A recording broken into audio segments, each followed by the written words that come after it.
हवा में ताश का घर नहीं बनता, रोने से बिगड़ा हुआ मुकद्दर नहीं बनता। दुनिया जीतने का हौसला रखो यारो, एक जीत में कोई सिकंदर नहीं बनता। नमस्कार दोस्तों आज हम बात कर रहे हैं हिंदी पेडागोजी और हिंदी पेडागोजी में आपकी थर्ड क्लास जो कि आज की क्लास रहेगी आपकी शिक्षण सूत्रों को लेकर। तो शिक्षण सूत्रों की हम बात करें उससे पहले आपको बता दूं कि इससे पीछे दो क्लास जो आपकी हो चुकी हैं, जो आपने अगर अभी तक नहीं देखे हैं, जिसमें हमने शैक्षिक लक्ष्य और उद्देश्यों की बात की थी, चिंतन के बारे में हमने बात की थी। अगर वो आपने अभी तक नहीं देखा है तो डिस्क्रिप्शन में उसका लिंक दिया हुआ है, वहाँ से आप उसे देखिए। तो शिक्षण सूत्रों की हम बात करें, देखिए जो आपके 10 से 12 शिक्षण सूत्र हैं, एक एक सूत्र की बात कर रहा हूँ, एक एक सूत्र को डिटेल से समझा रहा हूँ। तो चलिए शुरुआत करते हैं पहले सूत्र से। सबसे पहला सूत्र मैं आपको बता रहा हूँ, देखिए विशिष्ट से सामान्य की ओर। यानी क्लास में जब आप टीचिंग करवाएंगे तो टीचिंग करवाते समय आप क्लास में किस प्रकार से आपका शिक्षण करवाने का मेथड क्या रहेगा, क्या फॉर्मूला रहेगा आपका शिक्षण करवाने का, टीचिंग करवाने का फॉर्मूला क्या रहेगा। तो आप क्लास में जब भी टीचिंग करवाएंगे तो टीचिंग करवाते समय आपको क्लास में हमेशा विशिष्ट से लेकर सामान्य की ओर चलना है। यानी पहले बालक को आपको विशिष्ट बातें बतानी है, फिर आप बालक को सामान्य बातें बताएंगे। बहुत अधिक कंफ्यूज करने वाला सूत्र है ये, क्योंकि हम में से बहुत सारे दोस्तों को ये नहीं पता होता कि विशिष्ट क्या है और सामान्य क्या है। हम सामान्य तौर पर मानकर चलते हैं, आमतौर पर मानकर चलते हैं कि हम बच्चे को पहले सामान्य बात बताएंगे, बाद में विशिष्ट बात बताएंगे। हमें ये नहीं पता कि विशिष्ट क्या है, सामान्य क्या है। दोस्तों ये पहले विशिष्ट होता है, बाद में सामान्य होता है। मैं आपको दोनों में अंतर समझा रहा हूँ कि किस प्रकार से। देखिए पहले एक बार हम सूत्र की व्याख्या देख लें। इस सूत्र का अर्थ है कि विशिष्ट तथ्यों या उदाहरणों के आधार पर कोई भी सामान्य नियम निकालना। देखिए जो हमने व्याख्या लिखी है, इस व्याख्या में हमने दो बातें दी है जो अभी मैं आगे आपको समझाऊंगा कि जो तथ्य होते हैं या फिर जो उदाहरण होते हैं वो कैसे होते हैं, वो दोस्तों विशिष्ट होते हैं। बल्कि जो नियम होते हैं वो नियम किस प्रकार के होते हैं, नियम होते हैं वो सामान्य होते हैं। नियम होंगे हमेशा सामान्य, उदाहरण होंगे हमेशा विशिष्ट। अब आप ये बताओ, क्लास में आपने जब आप क्लास में टीचिंग करवाएंगे तो आपको नियम से उदाहरण की ओर चलना होता है या फिर उदाहरण से नियम की ओर। तो आपका सभी का जवाब आएगा कि हम उदाहरण से नियम की ओर चलते हैं। और यहाँ पर मैंने आपको बताया कि उदाहरण विशिष्ट होते हैं जबकि नियम सामान्य होते हैं। कैसे होते हैं वो अभी मैं आपको आगे बता दूंगा। इस सूत्र का प्रयोग करते समय छात्रों के समक्ष कुछ उदाहरण प्रस्तुत किए जाते हैं और छात्र उनका परीक्षण करके उनसे संबंधित नियम खोज लेते हैं। यानी आप सीधा छात्रों को नियम नहीं बताएंगे बल्कि आप उन्हें उदाहरण देंगे और उदाहरणों का निरीक्षण करेंगे, छात्र उनका परीक्षण करेंगे, उनको ऑब्जर्व करके छात्र स्वयं नियम निकाल लेंगे। तो ऐसे इससे क्या होगा कि वो नियम जो छात्रों ने स्वयं ने बनाए हैं वो उनको लंबे समय तक याद रहेंगे। अगर हम स्वयं नियम देते हैं तो छात्र उन नियमों को भूल जाते हैं क्योंकि वो उन्हें रटने की कोशिश करते हैं। किस प्रकार से, देखिए मैं आपको एग्जाम्पल बता रहा हूँ कि कैसे उदाहरण दिए जाते हैं, कैसे छात्र नियम बनाते हैं। जैसे दो शब्द आते हैं, एक आता है और, एक आता है या। अगर आपको स्टूडेंट को दोनों में अंतर बताना है, और या, इन दोनों में अंतर क्या है, तो एक तो आप इन दोनों में सीधा अंतर बता दें, नियम बता दें, तो हो सकता है कि छात्र उसको रटेंगे और कुछ समय के बाद भूल जाएंगे। तो आपको क्या करना है कि नियम नहीं बताना, आपको उदाहरण देने हैं। जैसे मैंने दो उदाहरण दिए। एक उदाहरण मैंने बोला कि राम और श्याम छत पर हैं। अब यहां मैंने और का उदाहरण दे दिया। दूसरा उदाहरण मैंने दिया राम या श्याम छत पर हैं। अब देखिए दो उदाहरण, दोनों में एक में और आ गया, एक में या आ गया। अब आप बालकों को कहो कि यहां से आप नियम निकालिए कि और या दोनों में क्या अंतर होता है। तो अब बालकों ने देखा कि राम और श्याम छत पर हैं, मतलब दोनों ही हैं, राम और श्याम दोनों ही छत पर हैं। और एक एग्जाम्पल था कि राम या श्याम छत पर है, मतलब या तो राम छत पर है या फिर श्याम छत पर है, यानी दोनों में से कोई एक है। तो बच्चे इस प्रकार से नियम निकाल लेंगे कि और है वो एक दोनों को दर्शाता है, यानी वो संयोजक अव्यय है, जबकि या दो में से एक को दर्शाता है, वो विभाजक अव्यय है।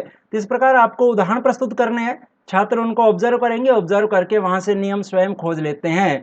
इसलिए इसको कहा जाता है उदाहरण से नियम की ओर भी कहते हैं इस सूत्र को, क्योंकि आपने पहले उदाहरण दिए हैं और छात्रों ने क्या किया है कि छात्रों ने उदाहरणों से नियम बनाए हैं, इसलिए इसको उदाहरण से नियम की ओर भी कहते हैं। तो दोस्तों ये आपका सबसे पहला और महत्वपूर्ण सूत्र है, विशिष्ट से सामान्य की ओर।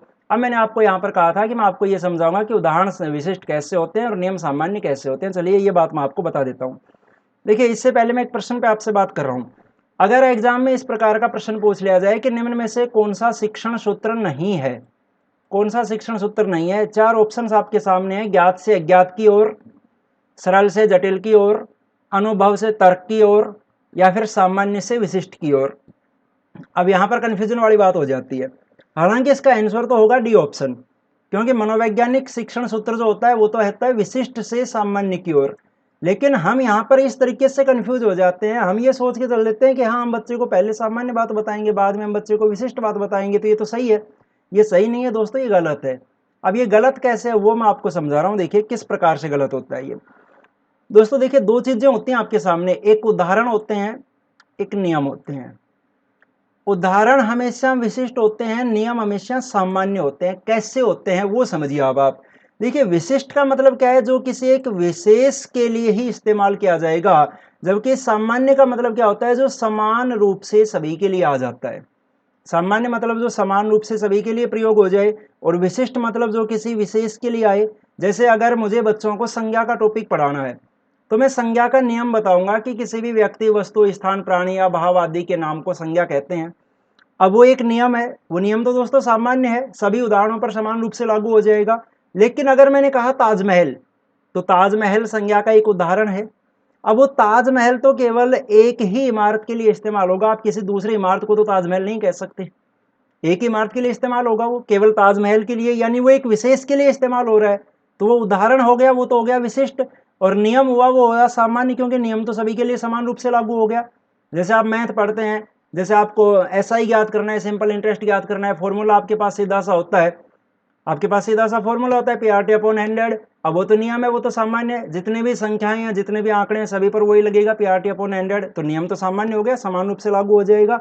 लेकिन उदाहरण तो विशिष्ट होंगे, सभी में संख्याएं बदलती रहेंगी, वो तो विशिष्ट हो जाएंगे। तो उदाहरण हमेशा विशिष्ट होते हैं, जबकि नियम हमेशा सामान्य होते हैं।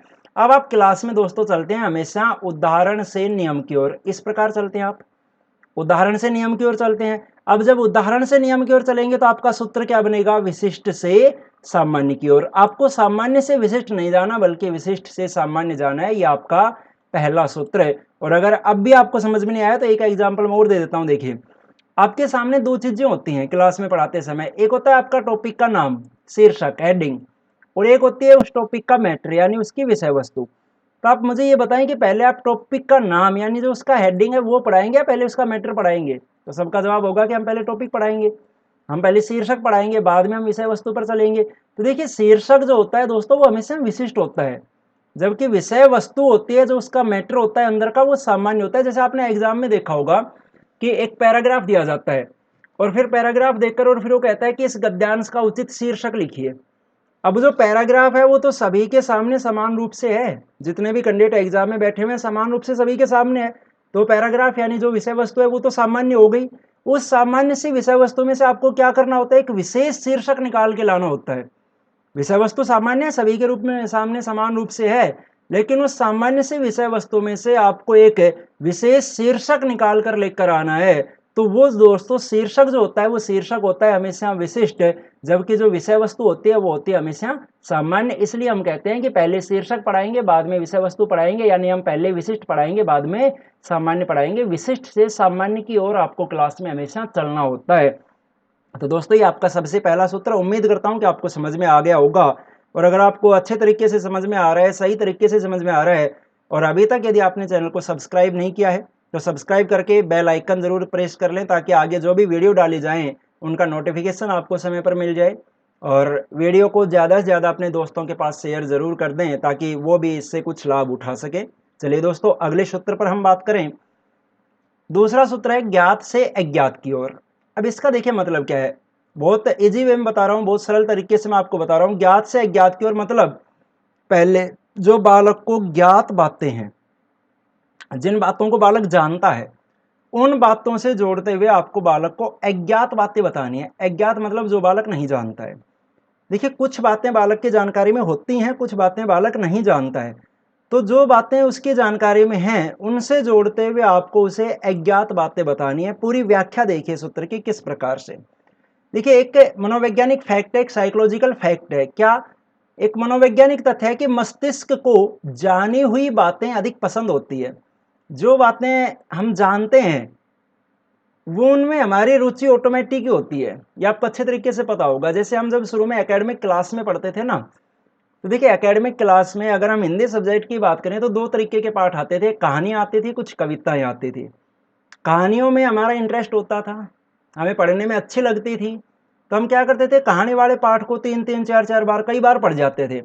और कविताओं में हमारा इंटरेस्ट नहीं होता था क्योंकि उनकी व्याख्या करनी होती थी, उनको हम छोड़ देते थे। क्यों? क्योंकि हमारा जो मस्तिष्क है ना, उस मस्तिष्क को सरल बातें, उस मस्तिष्क को जानी हुई बातें अधिक पसंद होती हैं। ये मन साइकोलॉजिकल फैक्ट है, मनोवैज्ञानिक तथ्य है। और इस पसंद का, ये जो आपकी पसंद है, जो जानते हैं आप, इसका जब अन्य बातों से संबंध स्थापित किया जाता है तो स्वयं ही उनका विस्तार हो जाता है।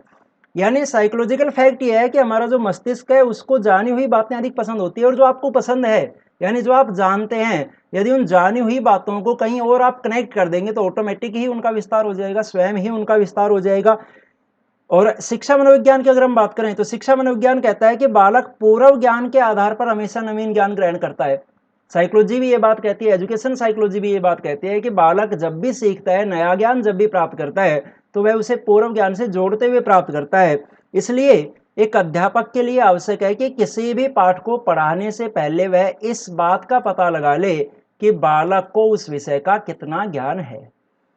हमारा सबसे पहले ये काम, ये बहुत ज़रूरी है कि हम बालक को पढ़ाने से पहले ये ज़रूर देख लें कि बालक को उस विषय का कितना ज्ञान है। जैसे जब हम बीएड करते थे, जब हम जेबीटी करते थे, तो हम डेली लेसन प्लान तैयार करते थे। देखिए लेसन प्लान में एक पद आता था, एक तो प्रस्तावना पद, एक आता था पूर्व ज्ञान।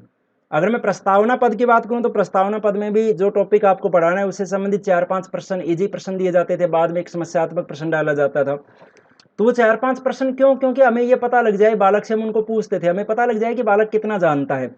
और जैसे हम लास्ट में समस्यात्मक प्रश्न डालते हैं, जहाँ पर बालक जाके अटक जाता है, तो बालक का देखिए इंटरेस्ट क्रिएट हो गया कि अगर सर ने 5 प्रश्न पूछे, तो 4 का आंसर मैंने दे दिया, 1 में मैं अटक गया, तो मुझे सीखना है। क्यों? क्योंकि बालक को कुछ बातें पता थी, कुछ बातें नहीं पता है। तो बालक क्या करेगा कि जो उसे पता था, जो उसका पूर्व ज्ञान था, उससे जोड़कर वो नवीन ज्ञान ग्रहण करने की हमेशा कोशिश करता है। इसलिए हमारे लिए ज़रूरी है, टीचर के लिए ज़रूरी है कि आप किसी भी पाठ को पढ़ाने से पहले इस बात का पता ज़रूर लगा लें कि बालक को उस विषय का कितना ज्ञान है। जैसे अगर आप क्लास 8th में जल का रासायनिक सूत्र बताना चाहते हैं, जल का रासायनिक सूत्र पढ़ाना चाहते हैं, तो उससे पहले आप ये देख लेंगे कि विद्यार्थियों को हाइड्रोजन व ऑक्सीजन का प्रतीक मालूम होना चाहिए। क्योंकि जो जल का रासायनिक सूत्र आएगा उसमें हाइड्रोजन और ऑक्सीजन दोनों के प्रतीक आएंगे। ये होता है दोस्तों पूर्व ज्ञान। अगर छात्र को ये दोनों पता है तो आप इन दोनों की सहायता से, हाइड्रोजन व ऑक्सीजन की सहायता से जल का रासायनिक सूत्र आसानी से छात्र को याद करवा सकते हैं। ये हो जाएगा छात्र का पूर्व ज्ञान और ये हो जाएगा छात्र का नवीन ज्ञान। यानी पूर्व ज्ञान से जोड़ते हुए आपको छात्र को नवीन ज्ञान देना है। ये दोस्तों आपका दूसरा सूत्र, ज्ञात से अज्ञात की ओर। चलिए अब हम बात करें तीसरे सूत्र की ओर। तीसरा सूत्र देखिए सरल से जटिल की ओर, यानी सरल बातें बताते हुए आपको धीरे धीरे जटिल बातों की ओर बढ़ना है। किस प्रकार से? देखिए इस सूत्र द्वारा इस बात पर बल दिया जाता है कि छात्रों को विषय के सरल व सुगम भाग को पहले पढ़ाना चाहिए। जो भाग सरल है, जो सुगम है, सुगम का मतलब जो आसानी से ग्रहण किया जा सके, आसानी से सीखा जा सके, उस भाग को पहले पढ़ाना चाहिए, क्योंकि इसे छात्र आसानी से ग्रहण कर लेते हैं। तत्पश्चात यानी उसके बाद गूढ़ व कठिन भाग पढ़ाया जाना चाहिए, क्योंकि अगर प्रारंभ में पाठ का कठिन भाग पढ़ाया गया तो बालक की उस पाठ के प्रति रुचि समाप्त हो जाएगी। अगर आप शुरू में ही कठिन भाग पढ़ाएंगे तो बालक की उसके प्रति ऑटोमेटिक ही रुचि समाप्त हो जाएगी। और ये बहुत ज़रूरी है कि आप बालक में इंटरेस्ट क्रिएट करें, बालक में आप रुचि जागृत करें सीखने के लिए। तो ये तो सीधा सा सूत्र है कि आपको पहले बालक को सरल बातें बतानी है, सरल बातों से बढ़ते हुए आपको जटिल बातों की ओर जाना है। जैसे अगर आप पुष्प की संरचना बालक को पढ़ाना चाहते हैं तो उससे पहले विभिन्न प्रकार के पुष्प दिखाएं, उसके बाद उनके भागों की व्याख्या की जाए। अगर आप सीधा पुष्प की संरचना पढ़ाने लग गए, सीधा पुष्प के बारे में आपने लिखवाना शुरू कर दिया, पढ़ाना शुरू कर दिया, तो बालक का जो इंटरेस्ट है वो समाप्त हो जाएगा, बालक की रुचि समाप्त हो जाएगी। तो दोस्तों ये आपका तीसरा सूत्र सरल से लेकर जटिल की ओर। चलिए चौथा सूत्र है देखिए पूर्ण से अंश की ओर। पूर्ण से अंश की ओर यानी पहले आप पूर्ण बातें बताएंगे, उसके बाद उसके टुकड़ों पर चलेंगे। किस प्रकार से? देखिए यह शिक्षण सूत्र गैस्टोल्ट मनोविज्ञान पर आधारित है। ये आपने साइकोलॉजी में पढ़ा होगा, यहाँ पेडागोजी की बात कर रहे हैं। साइकोलॉजी में आपने पढ़ा होगा कि जो गैस्टोल्टवादी हैं, उन गैस्टोल्टवादी हमेशा, देखिए गैस्टोल्ट शब्द है, इस गैस्टोल्ट शब्द की अगर हम बात करें तो इसका अर्थ ही पूर्णवाद या समग्रवाद होता है, पूर्णवाद, समग्रवाद या संपूर्णवाद। तो ये गेस्टोल्टवादी जो भी थे कोलरकोफ का वर्दीमर, उन्होंने पूर्ण से अंश की ओर पर बल दिया है। इसलिए हम कहते हैं कि ये सूत्र भी गेस्टोल्ट मनोविज्ञान पर या गेस्टोल्टवाद पर आधारित है। इस सूत्र के अनुसार बालक को पहले पूर्ण विषय वस्तु का ज्ञान कराया जाए, उसके बाद ही उसके अंशों को बताया जाए, क्योंकि बालक पहले संपूर्ण वस्तु का दर्शन करता है, उसके बाद उसके भागों को जानता है। देखिए, बालक है या कोई भी है, अगर हम पहले किसी भी वस्तु को देखते हैं, किसी भी चीज को देखते हैं, तो हम पहले एक नजर में उसे कंप्लीट देखते हैं, पूरा देखते हैं, बाद में फिर हम उसके जो पार्ट हैं, जो उसके सब पार्ट हैं, उनकी तरफ फिर हमारा ध्यान जाता है बाद में। जैसे आप अगर कहीं भी कुछ भी देखेंगे, कहीं आप कोई बिल्डिंग देखेंगे, कोई इमारत देखेंगे, तो सबसे पहले एक बार उसकी कंप्लीट जो बनावट है उसकी जो पूरी संरचना है, उस पर एक बार आपका ध्यान जाता है, फिर बाद में आप उसके हिस्सों को देखना प्रारंभ करते हैं। तो सबसे पहले हमारा ध्यान जाता है वो संपूर्ण वस्तु पर जाता है, बाद में उसके भागों पर हमारा ध्यान जाता है। इसलिए पहले हम सबसे पहले पूर्ण बात बताएंगे, पूर्ण विषय वस्तु का ज्ञान कराएंगे, बाद में उसके अंशों को बताएंगे। किस प्रकार, देखिए, जैसे अगर आप क्लास में संज्ञा पढ़ाना चाहते हैं, नाउन का टॉपिक पढ़ाना चाहते हैं, तो संज्ञा पढ़ाते समय पहले आप संज्ञा के बारे में बताएंगे कि संज्ञा क्या है। सबसे पहले आप संज्ञा के बारे में बताएंगे। ये संज्ञा के बारे में जो आप बताएंगे हो जाएगा दोस्तों पूर्ण विषय वस्तु, क्योंकि आपका टॉपिक ही संज्ञा है। और संज्ञा के बारे में बताने के बाद फिर आप एक एक भेद की व्याख्या करेंगे।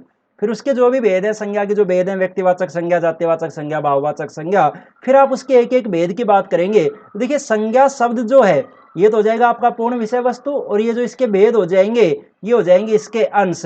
तो पहले आप पूर्ण बात बताएंगे, बाद में आप उसे एक एक भेद की व्याख्या करेंगे। जैसे आप एसएसटी पढ़ा रहे हैं, मान लीजिए सामान्य ज्ञान पढ़ा रहे हैं, तो सामान्य ज्ञान पढ़ाते समय पहले, जैसे मान लीजिए आप मौलिक अधिकार पढ़ाना चाहते हैं, फंडामेंटल राइट्स, तो सबसे पहले आप बालकों को बताएंगे कि मौलिक अधिकार क्या हैं, यानी मौलिक अधिकार का ज्ञान देंगे सबसे पहले, वो होगी पूर्ण विषय वस्तु। फिर एक एक मौलिक अधिकार, जो आपके 7 मौलिक अधिकार हैं, जो अभी 6 रह गए, उन मौलिक अधिकारों का आप एक एक मौलिक अधिकारों की बात करेंगे, वो हो जाएंगे दोस्तों उसके अंश। तो पहले आपको पूर्ण विषय वस्तु का ज्ञान कराना है, बाद में उसके अंशों की बात करनी है। यह आपका चौथा शिक्षण सूत्र, पूर्ण से अंश की ओर। अच्छा, एक बात और बता दूं कि जो इकाई योजना है, इकाई योजना का जन्म इसी सूत्र के आधार पर हुआ माना जाता है, क्योंकि इसमें भी हम बाद में अंश की ओर चलते हैं, और इकाई योजना में भी एक से अधिक इकाइयों में विषय वस्तु को बांट लिया जाता है। और साथ में यह भी ध्यान रखें कि इकाई विधि के जो प्रतिपादक है वो मोरिसन को माना जाता है, इकाई विधि के प्रतिपादक मोरिसन माने जाते हैं।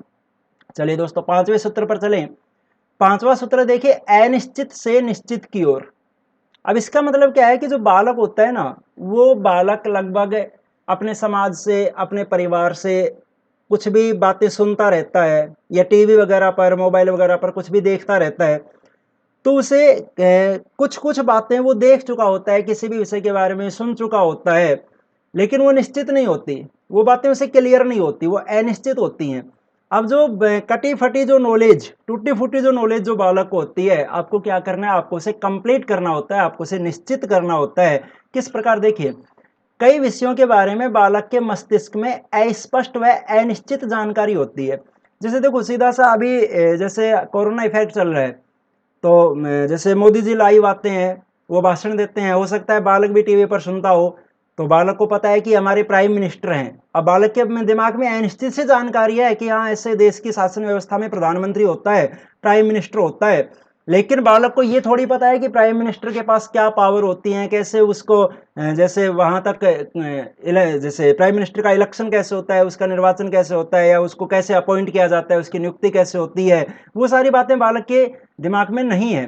तो बालक के दिमाग में कुछ स्पष्ट सी जानकारी है, कुछ अनिश्चित सी जानकारी है। तो अध्यापक क्या करेगा कि इसी को आधार मानकर, इसी को आधार बनाकर छात्र को स्पष्ट या निश्चित जानकारी देगा।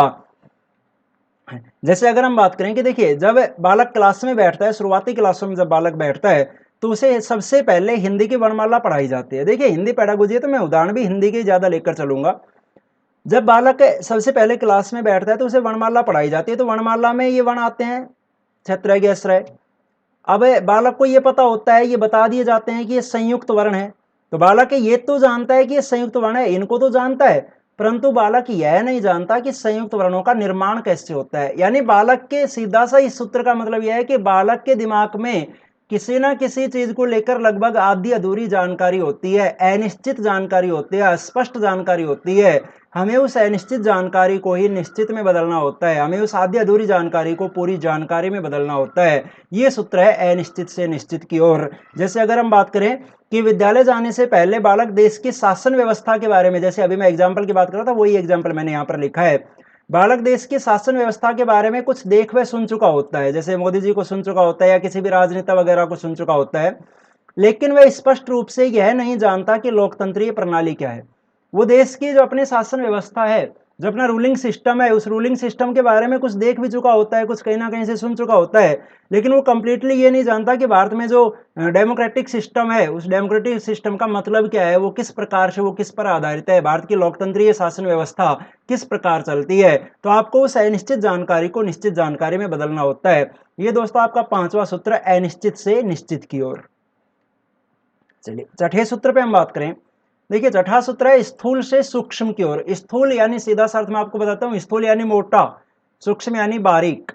स्थूल यानी आप कह सकते हैं जो आपको प्रत्यक्ष में दिखाई दे रहा है यानी मूर्त, और सूक्ष्म यानी जो आपको प्रत्यक्ष में दिखाई नहीं दे रहा यानी अमूर्त। बस आप इसी रूप में आप इसको समझेंगे। देखिए इस सूत्र का अर्थ है कि प्रारंभ में बालकों को स्थूल या मोटी या मूर्त वस्तुओं का ज्ञान देना चाहिए, बाद में उन्हें सूक्ष्म, बारीक या अमूर्त विचारों का ज्ञान देना चाहिए, क्योंकि जिन वस्तुओं को छात्र आंखों से देख लेता है उसमें उनकी रुचि जागृत हो जाती है। जिन वस्तुओं को हम आंखों से देख लेंगे निश्चित रूप से उनके प्रति हमारी रुचि जागृत हो जाएगी। तो पहले आप उस बारे में बताएं जो बालक जैसे कि जिनको मूर्त रूप में देख सकता है, जिनको प्रत्यक्ष रूप में देख सकता है, बाद में उसके पीछे जो कारण है उन कारणों की हम बात करेंगे।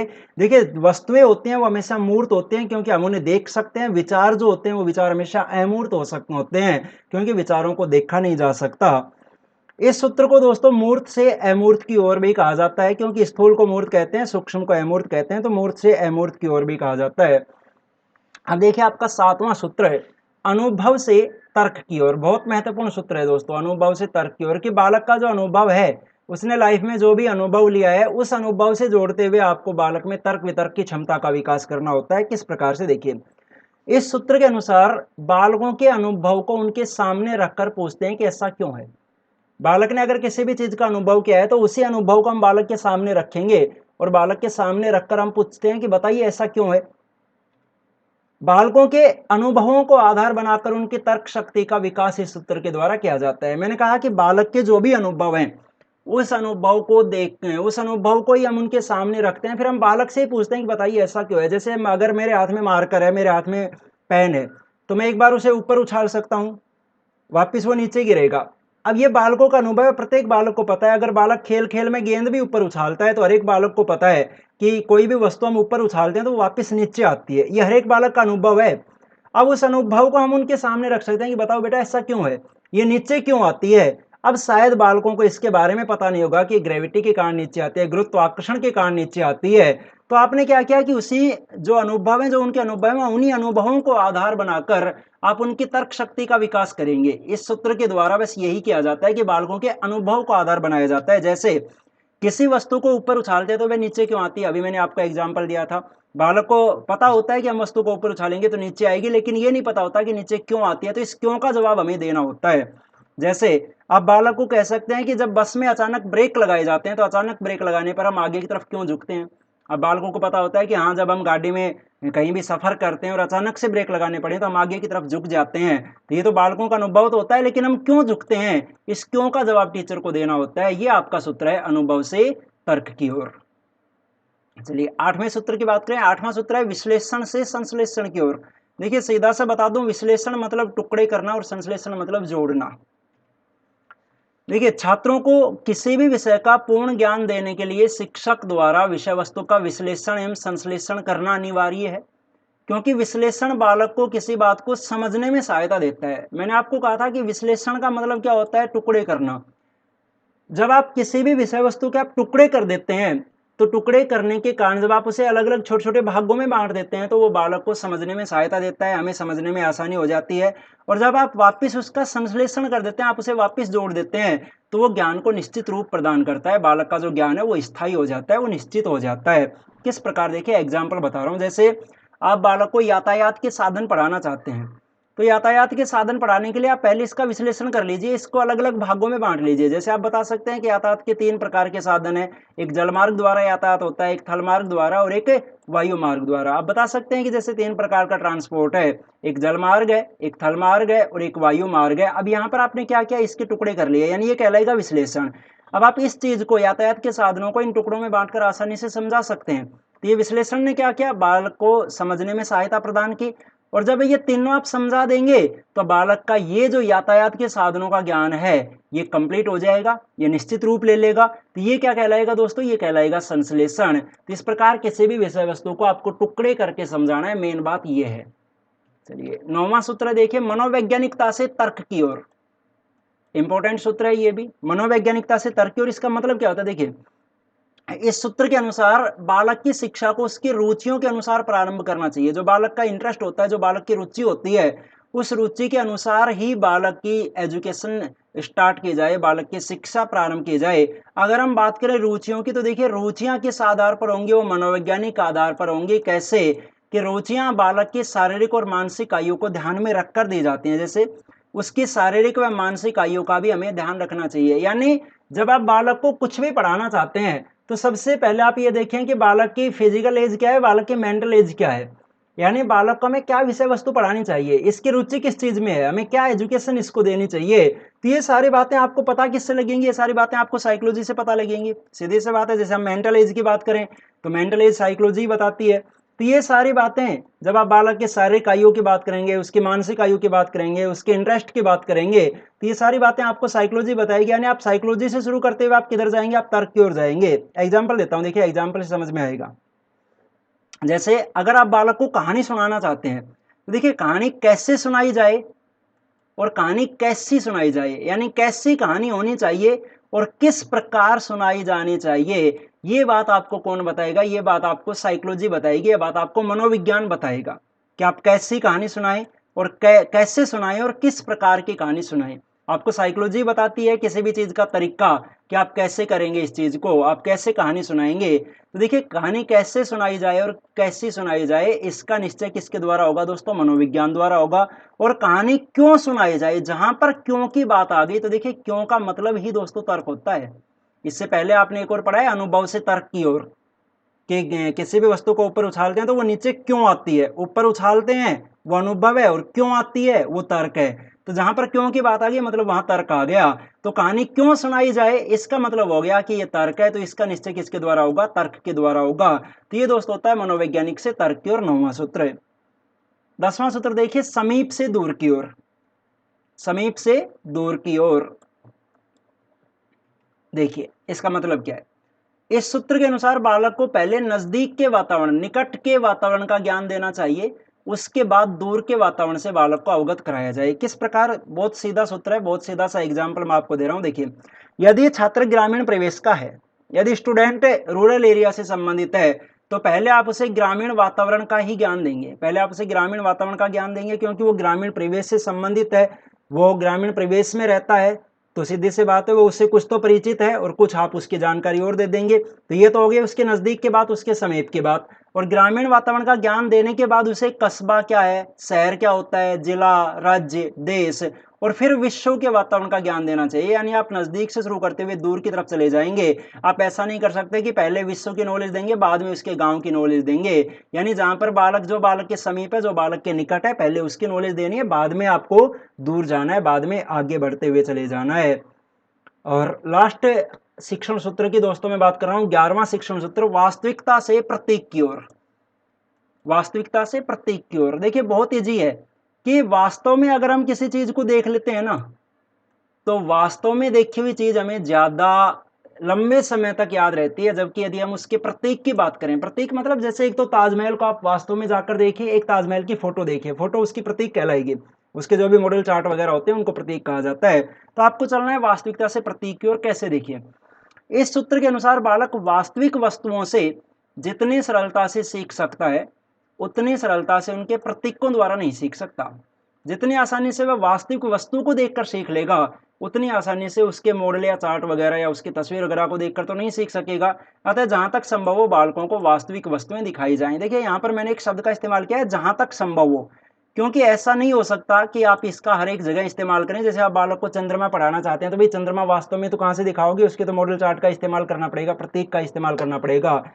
तो कुछ वस्तुएं ऐसे हैं जिनको आप क्लास में प्रत्यक्ष रूप में प्रेजेंट नहीं कर सकते, इसलिए जहां तक संभव हो वहां तक बालकों को वास्तविक वस्तुएं दिखाई जाएं। जैसे आप ताजमहल, कुतुब मीनार या लाल किला जैसे कोई भी इमारत वगैरह आदि को वास्तविक रूप में दिखाकर बाद में उनके प्रतीकों के माध्यम से उनकी व्याख्या कर सकते हैं।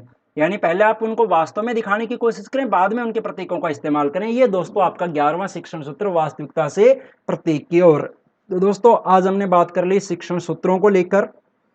अब इस क्लास को आगे बढ़ाते हुए कल मैं आपसे बात करूंगा शिक्षण के सिद्धांत।